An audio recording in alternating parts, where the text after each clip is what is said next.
బంధాలు పెంచేది మాటే, బంధాలు తెంచేది మాటే, గాయాలు చేసేది మాటే, గాయాలు మాన్పించేది మాటే, ప్రాణం పోసేది మాటే, ప్రాణం తీసేది మాటే. మాట్లాడేటి ముందు జాగ్రత్తగా మాట్లాడాలి, మెల్లగా మాట్లాడాలి, మృదువుగా మాట్లాడాలి.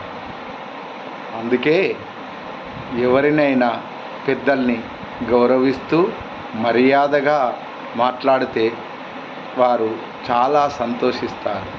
మరి ఈ రోజుల్లోపల సెల్ ఫోన్ వచ్చిందంటే ఇంటికి ఎవరు బంధువులు వచ్చినా ఎవరొచ్చినా వాళ్ళను ఆత్మీయంగా పలకరించడం పిల్లలు చాలా తక్కువ అయిపోయింది. ఆ ఫోన్ బట్టి ఆడుకుంటూ ఉంటున్నారు. మరి ఆ ఫోన్ అన్నది కొంత తక్కువ ఆడినా వచ్చిన వాళ్ళను ప్రేమతో నమస్కారాలండి అని గౌరవంగా వినయంగా మాట్లాడి వాళ్ళకు కుర్చీ వేసి కూర్చోబెట్టి చక్కగా మాట్లాడితే ఈ అమ్మాయి చాలా బాగుంది, మర్యాదస్తురాలిగా ఉంది అని చెప్పేసి అనుకుంటారు. అబ్బాయి కూడా అదే విధంగా మాట్లాడితే బాగుంటుంది. మరి దురుసుగా మాట్లాడితే ఉదాహరణగా లేదు అన్న విషయాన్ని ఎవరన్నా అడిగారనుకోండి, ఏమన్నా అడిగినప్పుడు లేదు అని విషయాన్ని లేదు అని కట్టుకనే ఊరుకుంటుండు. అరే లేదు అన్నదానికి అయ్యో నా దగ్గర లేదు, మా దోస్తుని ఎవరినన్నా అడిగిస్తా, మరి చూస్తా, అయ్యో ఇప్పుడు మీరు అడిగినప్పుడు లేదు అని చెప్పేసి అని అంటే అతని మనసు ఎంతో బాగుంటుంది.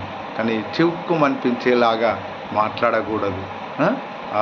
మన ఇంటికి బంధువులు ఎవరు వచ్చినా, ముఖ్యంగా దుబాయ్ వెళ్ళిన వారి పిల్లలు అయితే మరి బంధువులు ఎవరు వచ్చినా చుట్టాలు ఎవరు వచ్చినా మా నాన్న వచ్చిండు ఆ దేశంకి వెళ్ళి అందు గురించే వచ్చిండ్రు అన్నట్టు అనుకోకుండా వచ్చిన వారిని ప్రేమగా మాట్లాడి మామయ్య వచ్చారా, బాగున్నారా, మరి అత్తమ్మ బాగుందా, అందరు బాగున్నారా అని మాట్లాడితే వారు ఎంతో సంతోషిస్తారు, ఎంతో ఆనందిస్తారు.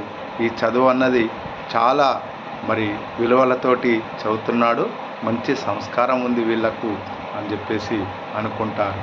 పిల్లలు మరి ఈ విధంగా మాట్లాడితే ఎంతో బాగుంటుంది. కాబట్టి చక్కగా మాట్లాడాలి. ఎప్పుడు కూడా మాట్లాడేటప్పుడు ఆచితూచి మాట్లాడాలి. ఇది మాట్లాడితే వాళ్ళకి ఏమనిపిస్తుందని అలా ఆ విధంగా మాట్లాడితే వాళ్ళు ఎంతో సంతోషిస్తారు, మిమ్మల్ని ఎంతో మెచ్చుకుంటారు, ఎంతో